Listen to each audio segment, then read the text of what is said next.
This podcast is a quest for well-being, a quest for a meaningful life through the exploration of fundamental truth. Enlightening ideas, insights on physical, mental, and spiritual health. The inspiration is love.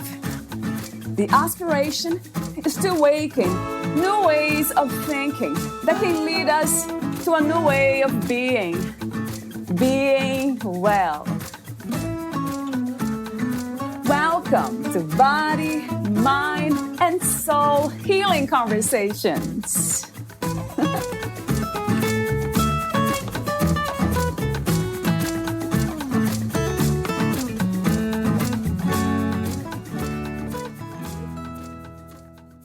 We are limited by outdated gender stereotypes. Both men in their lack of access to a wide range of emotions and caregiving, and women in their limited access to leadership and power. It's in our best interest to move towards flexibility and being instrumental or nurturant as circumstances require. This means we stop telling boys not to cry or be like girls, and stop telling girls to be nice little ladies. We need to encourage girls to go into leadership and STEM fields of science and technology, and boys into caregiving professions. The consensus of our experts is that boys and men are not permitted to show vulnerability. This prejudice shuts down even being aware of some emotions, which is why EVRYMAN and other men's groups begin with identifying body sensations. Asking for help may require being vulnerable, which fits in the threat to masculinity danger zone. This fear of being perceived as weak contributes to men's health problems and a higher suicide rate. Being shut down emotionally also inhibits men's intimate relationships with people they love. One of the reasons why women in English-speaking countries are much more likely to initiate divorce than men. Femininity is seen by sexists as weakening to precarious masculinity and can increase the fear of intimacy. Progress certainly isn't a straight line upward, as evidenced in the sexist cult led by Donald Trump. George Simmons finds in international surveys that about 1/3 of men support gender equality. Gail Kimball is hopeful because generations Y and Z tend not to limit themselves in regards to their gender roles or skin color. They have models to emulate as they assume more political power, learning from Nordic gender equality programs, Danish emotional literacy instruction for children, research on boys' development, like that done by Andrew Smiler and Warren Farrell, and supportive groups for boys like those developed by Jerry Tallow and Ashante Branch. Promundo and Men Engage provide models of how to involve boys and men in activism for gender equality for all human beings. Valeria Tellez interviews Gail Kimball, the author of A Global Dialogue on Masculinity, 33 Men Speak. Gail Kimball, PhD, is an intuitive coach who teaches clairvoyance and healing webinars and is the author of over 20 books. They include other titles for parents and kids, 50/50 Parenting, The Teen Trip, The Complete Resource Guide, Your Mindful Guide to Academic Success, Beat Burnout, Everything You Need to Know to Succeed After College, and Climate Girls, Saving Our World. Other titles include Essential Energy Tools, How to Develop Your Clairvoyant and Healing Abilities, illustrated with videos and CDs, Mysteries of Reality, Dialogues with Visionary Scientists, Mysteries of Healing, Mysteries of Knowledge Beyond the Sense, and Quick Healthy Recipes. Gail has been a college professor most of her life. She's also a ballroom dancer. She invites you to check out her YouTube channel. Meet Gail at gailkimball.info. Here is the interview with Gail Kimball.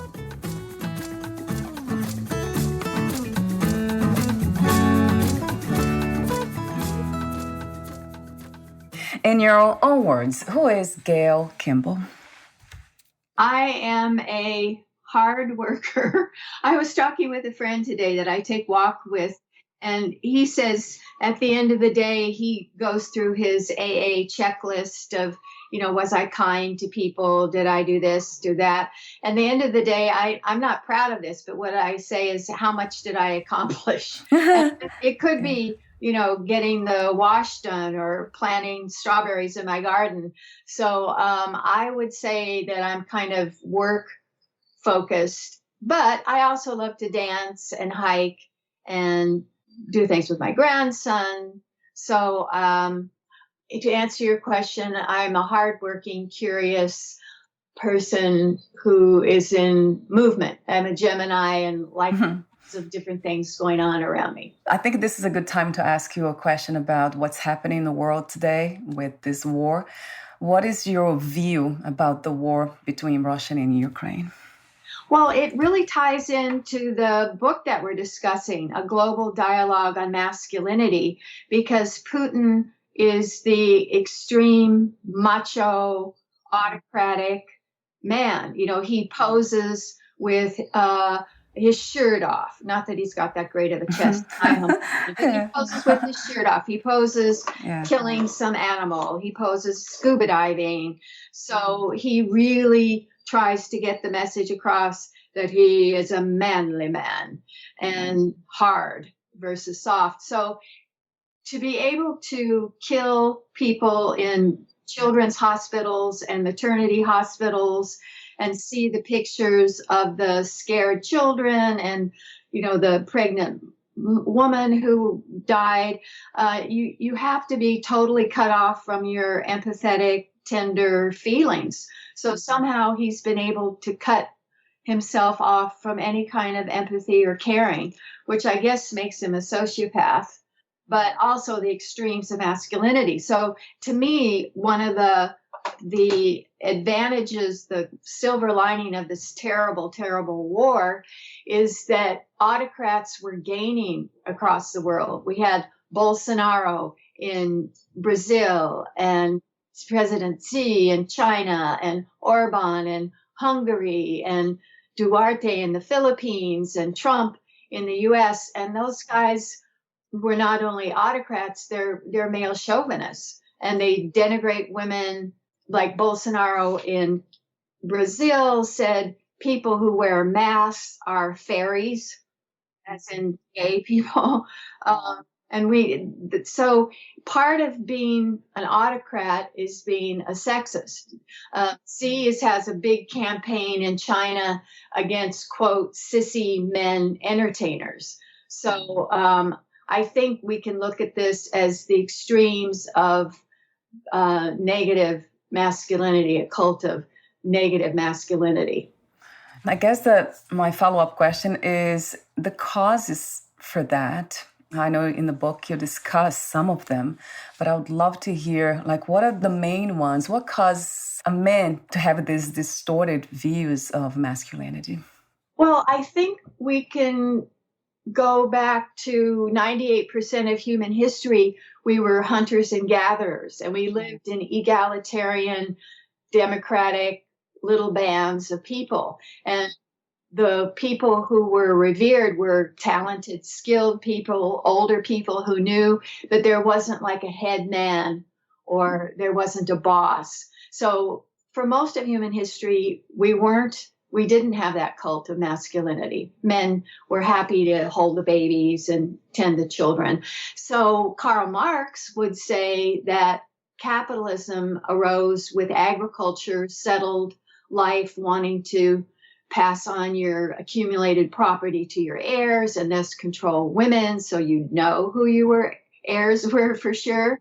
And so capitalism wanted men to be shut down from their feelings, so they'd work all the time and be away from their families and go to war. Because if you were in touch with your feelings, those young Russian recruits would say, I'm not going to go fight my cousins, my brothers and sisters in Ukraine. But they're taught you have to be a real man, shove down your feelings. And I was surprised in interviewing men for A Global Dialogue on Masculinity that even the young men in their 20s, Generation Z and Alpha, they also heard, big boys don't cry, don't show your feelings. Maybe around 11, 12, they heard you're the man of the household, be a man, which means don't show your vulnerabilities, tender feelings. You can show anger, joy in succeeding, but you can't show your vulnerability. So it's trained out of them. Do you feel that this is still happening in family, in households today? Yes, I know it is. And I know I raised my son, people told him, like his stepmother told him, big boys don't cry. And I told him, oh no, crying is very healthy. It's really the way we heal. It's good to cry. But even my son, who was raised by a feminist, he doesn't want his son, who's now 11, to wear pink. I mean, so there's these strong social pressures that you want to prove and signal your masculinity. So yeah, it's still going on. But I must say that people in my grandson's age that I know, because I hang out with him a lot and his friends, they are very open to diversity. They don't care what color your skin is. They don't care your gender. And I was kind of surprised that even at that age, some of them are saying, I'm gender non-binary, or I'm questioning my gender. So somehow it's that questioning gender as flexibility has seeped down among young population, even that young in elementary school. Even though we try, or some of us try to change this legacy of misconceptions of masculinity, society as a whole, it's still doing quite the opposite. Look, we elected Trump. I mean, we elect him the second time, but he's the epitome of that kind of disparaging women and not respecting women and thinking it's okay to grab women if you have power or whatever. So yeah, there's a lot of people who love him, and they love him because he seems masculine, whatever in the what I consider the negative sense of the word. So that's something that it's much deeper than we think it is, right, Gail? Changing these concepts, these ideas collectively. Well, and also there's a debate about this, and men in the book debate how much of our behavior is nature, and how much is nurture, how much is our genetic inheritance, and how much is our socialization. And one camp thinks it's all nature, and the other thinks, that it's all nurture, it's all our socialization, how we're conditioned. And the other camp thinks, no, we have to talk about brain differences and hormone differences and the effect of testosterone and the effect of estrogen. So I think we can't deny that we have different bodies, although the differences are pretty small, but they're there. I know with my son, and I hear this from other parents too, I didn't buy him guns. So he and his friends would take sticks and go, Yeah. So they would make guns out of whatever was found in nature. So yeah, I think obviously there's hormonal influence as well. I absolutely agree. Another question that comes to mind, it goes back to emotions. I know you mentioned in the book also, it's another topic about the connection between not being aware of our emotions, so being afraid to express them, and mental health and even suicide among men. So I'd love to hear more about that. I mean, we are doing so much, but it's still so high. Suicide, the numbers are so high. Right, and they're climbing. And men are the people who commit suicide the most. Yes, yeah. And but the suicide rates are climbing for adolescents of both genders, and there's a lot of pressure on young people of both genders or multiple genders, however you look at it, to succeed. And at least women are allowed to call up their friends. You've done this, I know, I've done this. You call up your friends and say, I need to bitch. You can have a bitch session. Is this a good time for you? Yes. Want to complain about my husband or my boss or something? Yeah, sure. This is well, blah, blah, blah. And men aren't allowed to do that in the same way. Warren Farrell says that if a man tries to share a problem with his friend, he'll either say, oh, well, have you tried da-da-da? Why don't, he'll give him a solution. He doesn't let him really unwind emotionally, or he'll say, oh, well, let's go have a beer and go watch the basketball game, or, they'll deflect. So I think in general, women have more avenues to express their feelings and get emotional support. And also studies show that as men get older, they get lonelier. They have fewer friends. And I was surprised to find that the highest divorce rate is among baby boomers.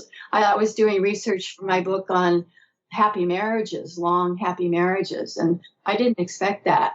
So it doesn't get better for men as they age. Doesn't help anyone, right? If it doesn't help No. the individual, won't help society collectively either.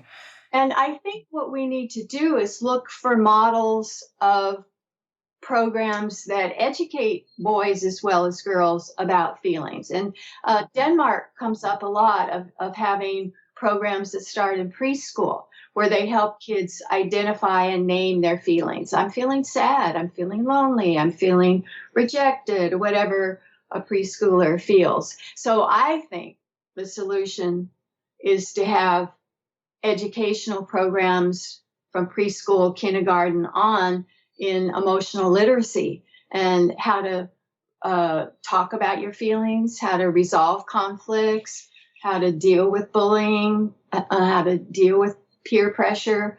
That needs to be part of the school curriculum. And I don't understand why it's not part of it yet, because we have seen the consequences of not accessing feelings or giving this education to human beings in general. What will it take for us to realize that feelings are crucial? They need to be expressed and felt and recognized and understood. And I just wonder what will take, because it has been chaotic already. Yeah.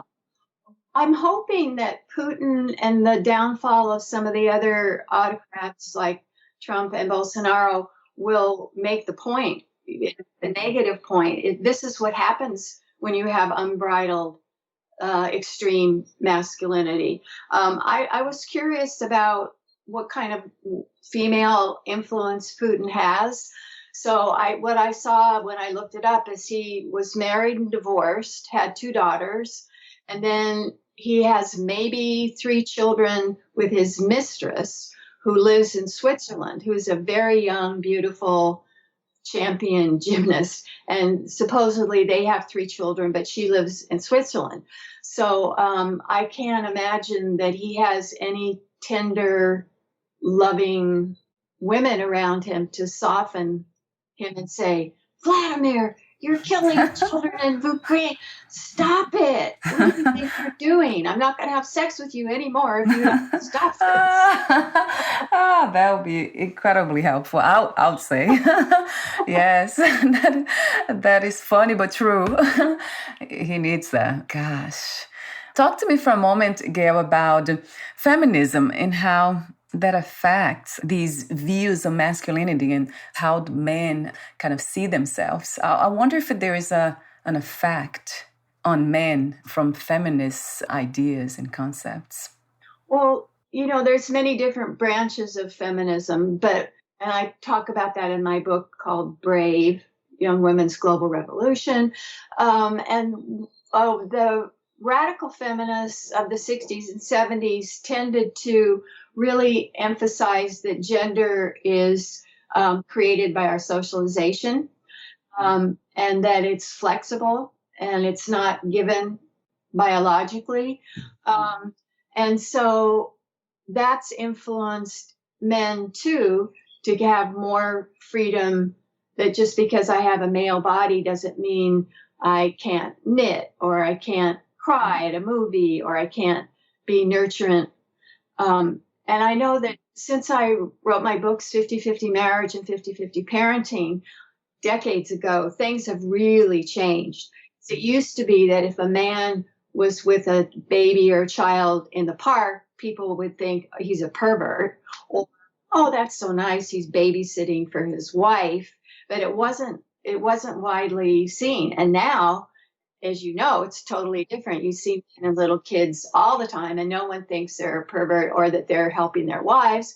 They just think, oh, it's a father and a child going to the zoo on Sunday or whatever it is. So I think feminism has really emphasized that men should be fathers and husbands as well as workers, and given men freedom to do that.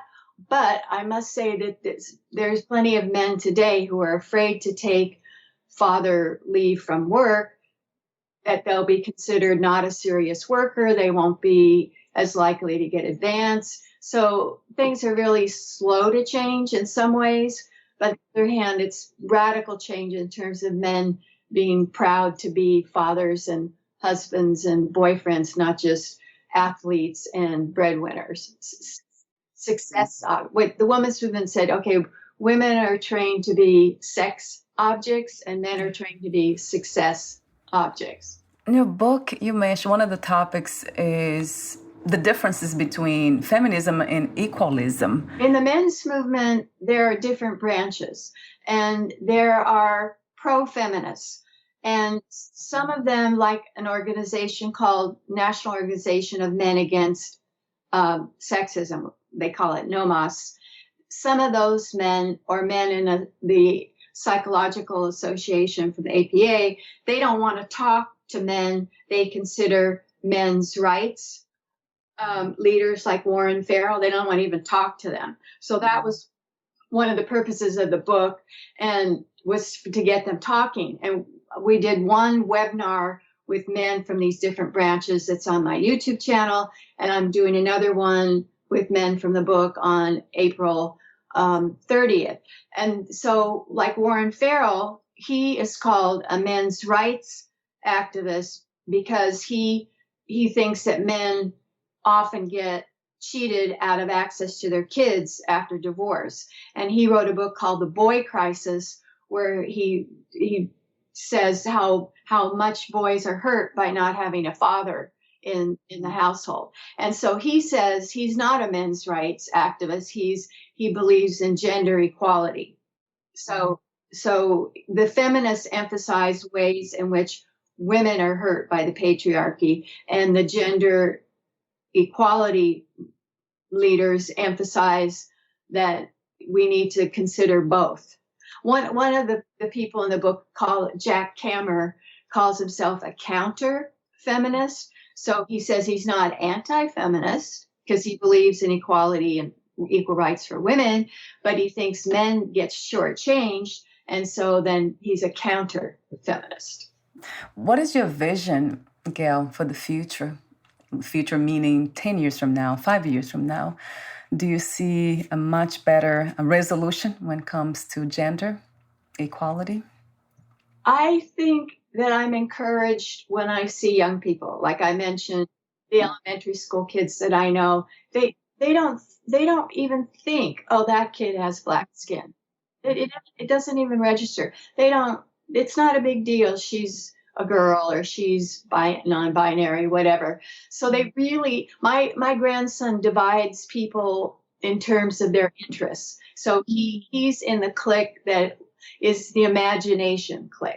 So they read Percy Jackson books about mythological gods and goddesses. So he's in the imagination clique. And then there's like the athlete clique. But it doesn't have anything to do with your body or whether you have this kind of genitalia or that. So I am optimistic. But one of the men in my book who is involved with the called EVRYMAN, a Mankind Project. He said, look at TikTok, and he said you won't be very encouraged by see what kids are posting. So there's ugly stuff and there's beautiful stuff, and human beings are mixed. I had a spiritual teacher who said this is a kindergarten planet. That helps me sometimes think, okay, we're on a kindergarten planet. So we need to just relax and kind of be peaceful within, right? In a way. Have empathy, that they're not very evolved. I tend to maybe not to believe in spiritual ideas like that, but I do feel that this is almost like an experiment, what's happening here. So it's almost like coming here to experience the love that we are. And that has been the challenge and the journey and everything else in between. Just getting to love, unconditionally love one another. And the experience has to do with gaining growth, with evolving. So if you look at nature, if you look at the history of the planet, it's about evolution. And I think that's true on the individual level too, that we're here to grow and evolve and be all we can be. And as you say, that includes becoming one with the source, which is love and intelligence. There's something about nature, or life itself, that's always very supportive of itself, and it seems to be leading in that direction of getting to live in harmony, although it never happened, right, Gail? In the history of humankind, I don't think we have a time in history where we all lived in harmony. I think those hunters and gatherer bands, they did. Right, right. In harmony. And that's most of human history. So if you're looking at our DNA and our biological destiny, we're wired to cooperate. So you speak of those small groups, tribes, indigenous, but not in a large scale, right? Millions, billions of people living together in harmony. That never happened. No, well, that may not be true. In the book, was it in this book? Yeah, in this book I talk about there's been recent studies. There's a big 500-page book that David Gerber and a co-author wrote, where they write about ancient cities with thousands of people in the Near East that, like what's now Turkey, and that they didn't fight wars. They had big community meeting places. They had goddesses and gods. So we don't know, we haven't learned about those in school, but there were thousands of years of these cities with a lot of people, thousands of people that did live peacefully. And again, the book is by David Gerber, and I will grab it. It's called The Dawn of Everything, A New History of Humanity by David Graeber and David Wengrow, Graeberwengrow. What was different about the way that they operated, like the consciousness, the way of thinking? What was different about them? Well, it was the cooperation. Like they had assembly buildings where people could meet and discuss. And there was equality between men and women. They didn't differentiate, like one has more superiority to the other. They were treated the same way after burial and that kind of thing. And as I say, they found a relic where this goddess is sitting on a tiger's. She's female deity. So I think it was like a carryover of the cooperative spirit of the hunter-gatherer bands translated to city living. And I don't think they know why they ended. I do know that like Crete and the matriarchal maybe cultures there were ended by bands of nomadic patriarchal warrior god invaders from the northeast. So I don't know what happened to, I don't think they know what happened to those peaceful cities When I think about consciousness or the mind itself, it has been said that we all affect one another and we influence one another by change ourselves. Yeah. So how could that happen? How can we have been there already at some point in the human body as living consciousness, and then in a way we degraded, we kind of regressed? Is that possible for consciousness to regress? Well, looks like it. Right. What I'm thinking about is in the Old Testament, it talks about Adam and Eve had a place of bliss and innocence, and then they had to fall out of innocence, tasting the tree of knowledge and experience. So maybe we had to realize that greed and anger and selfishness and possessiveness don't work. But it's taken us a very long time to not get that message. But then when we think about consciousness in the big picture of it, there's no time and space. So it feels like it has been a long time, but maybe it hasn't really. How fascinating. Do you have specific spiritual practices these days, Gail? Well, I interviewed 65 visionary scientists for a trilogy, The Mysteries of Healing, Mysteries of Reality, Mysteries of Knowledge Beyond Our Senses.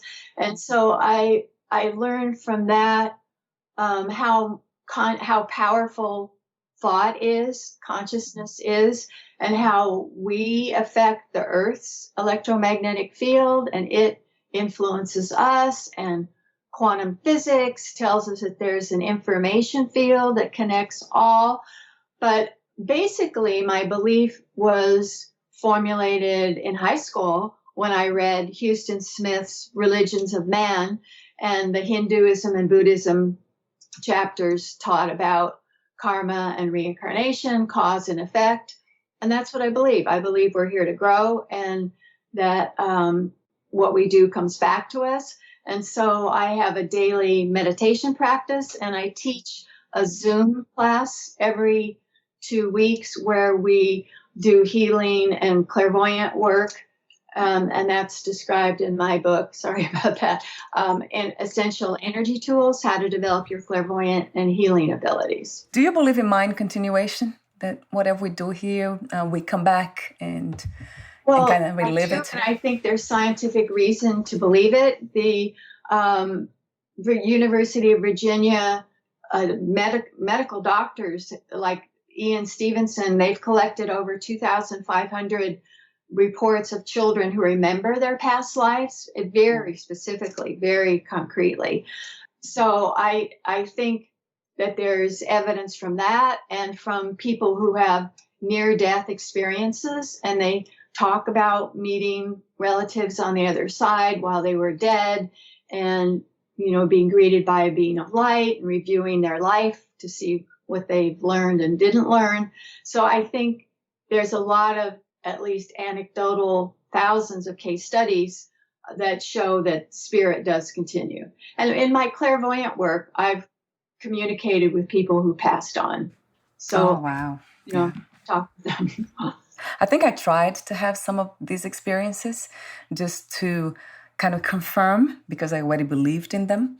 Mm-hmm. But then I never had them. And I wonder why that is the case too, that some of us have access to this truth, this understanding that life continues, but some of us don't.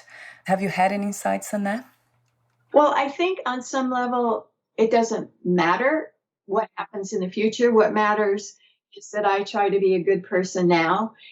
If I think I'm going to die and that's it, or if I think my spirit continues, what matters is how I behave, what kind of energy I put out now. So it's fun to have those kind of contacts, but it's not imperative. Thank you so much again, Gail, for the continued collaboration, being close to me. You never left me anyway. Since the first time we met, it's a very strong presence that you have, positive and uplifting, that stays with me. I wonder why. But I don't want to answer that question either, so I just kind of let it be. Thank you so much for being you and everything that you do. Thank you. And before we say goodbye today, where can we find more information about you, your books, your products, your seminars, everything that you're doing online these days? www.gailkimball.info. That's GAYLEKIMBALL.info. Or you can email me at gkimballphd@gmail.com. Wonderful. I have the website, and I'll have that on your podcast profile too. Thank you again, and we'll talk soon. Bye for now, Gail. Thank you. Thank you.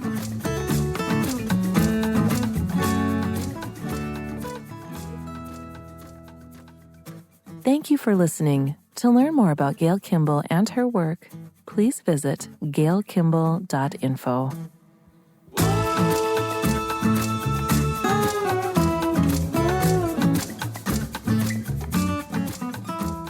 To learn more about this podcast, please visit fitforjoy.org/podcast.